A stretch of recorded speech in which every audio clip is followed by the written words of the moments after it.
All right, here we go. We have a 2020 GMC Elevation model with the iBoards running boards. I've already installed the first side.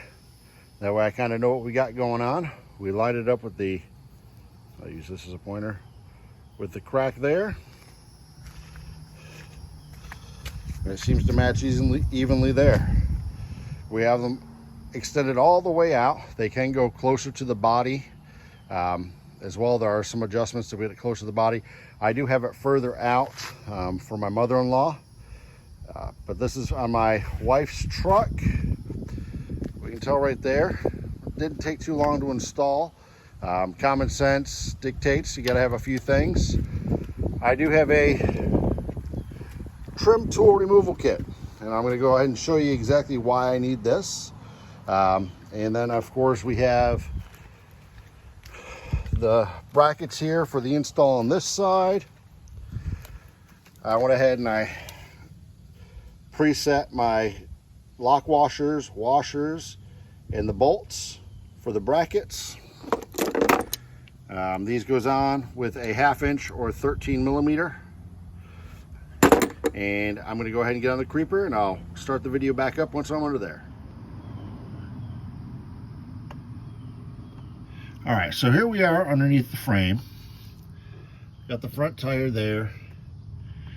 And then we have this cap and that cap. Those are covering threaded holes. This is the first set towards the front. There's a second set there and there, and there, and then towards the back. And towards the back you have two. You have one towards the front and one towards the rear. We want to go ahead, and I believe, I'll check on the other side, but I believe we use the one towards the rear. But that should give you plenty of thing. To get them out, I use the trim tool, the trim removal tool. And just like that, they come out. All right. I'll be back once I have the brackets up. All right, so here we are on the driver's side. I have my 4 brackets installed. They are not tight. I have them snug, but there is still a little bit of play in them, so that way we can go ahead and get everything lined up with my line right there. It should match the back line right there. Okay. I brought the running board out. Now these sliders, you have to put these brackets on there. This is a 10 millimeter right there. Lock nut with a washer. This one slides. The center one, they say do not loosen. It's already tightened. But there is no center bracket there. It's perfect there for the weight distribution, So I am going to loosen that up so that way I can adjust it. So we're just going to go ahead.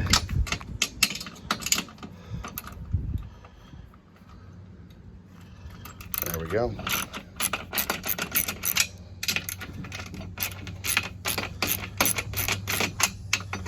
Loosen up on these a little bit.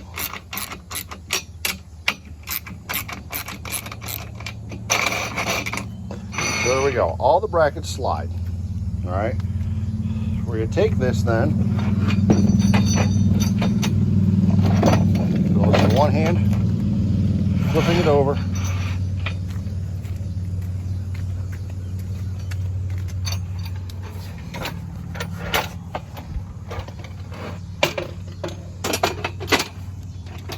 And we're setting it in place. Now what I'm going to do is I'm going to go ahead and pause it for a second, get on the underside. Actually, I'll just kind of see if I can do it like this for you here.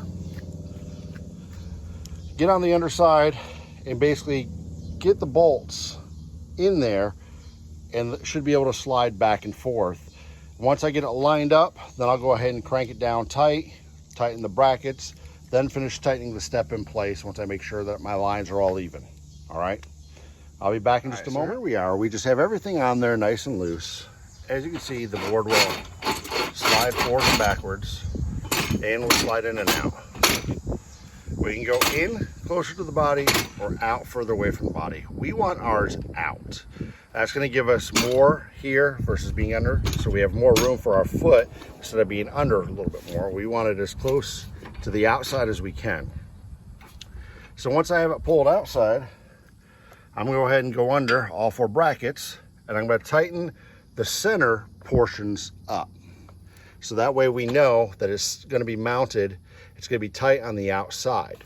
We're also going to make sure that we tighten the brackets inside here, make sure those are tight to the body. Once we have that done, we're going to make our forward and rearward adjustments, and then we're going to tighten 4 bolts at each bracket on the slider.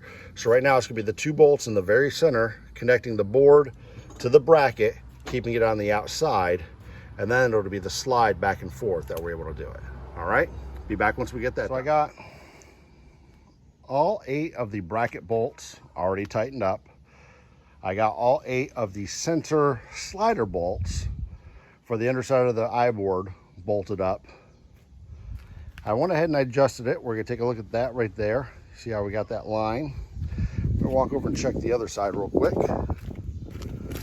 See how close we are.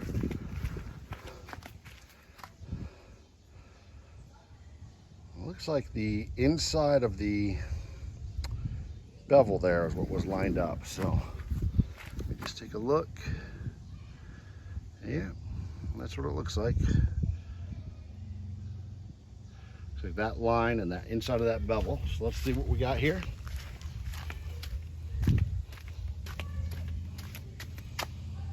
Looks like I need to come forward about another inch. So let's go to the back side here. We'll just give it a little bump.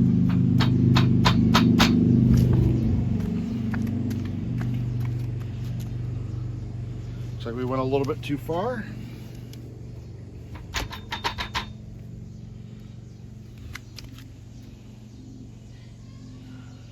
Let's give it a little hair more.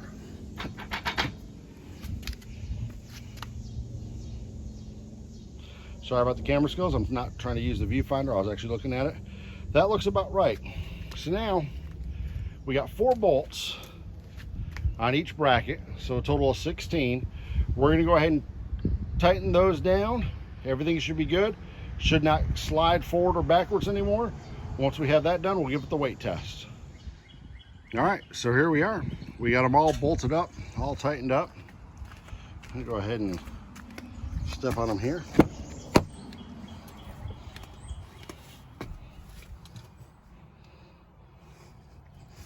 Pretty sturdy.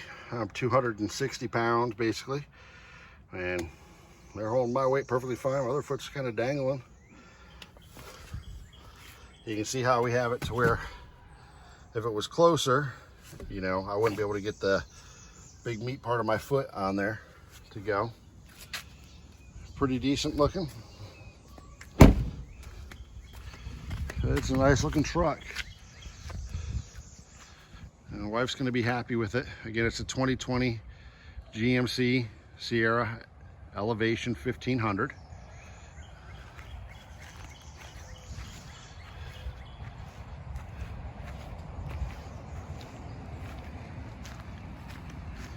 Pretty good. And those are the iBoards. I guess they're made in California, so they are American made. Their design was copied according to their website, streamlined like an iPhone for all one-piece metal. I guess like the iPhone 4s, how it had the metal around. Pretty decent quality. I actually like them. So let's see if iBoards will help me out. Here's my cheap Jeep with my old YJ/TJ bumper on it, some new JL wheels, and I have the stock steps, which have some rash there. You can see how they're all kind of white and faded. Let's go around to the other side here. Yeah, these are bad. I gotta hit that with a heat gun. You see how white that is? But I was actually looking, iBoards has what's called iArmor for the Jeeps, for the JK Unlimited Jeeps. So iArmor, if you watch this, or iBoards, you watch this and you want me to go ahead and do an install video of the iArmor ones, by all means, let me know and send them my way and I'll put them on. But all in all, I'm happy with my purchase here for the iBoards for the Sierra. And thank you for watching. If you like, hit the subscribe button. I don't post much, but at least when I do, you can see what stupid stuff I'm getting into. Thanks, and have a blessed day.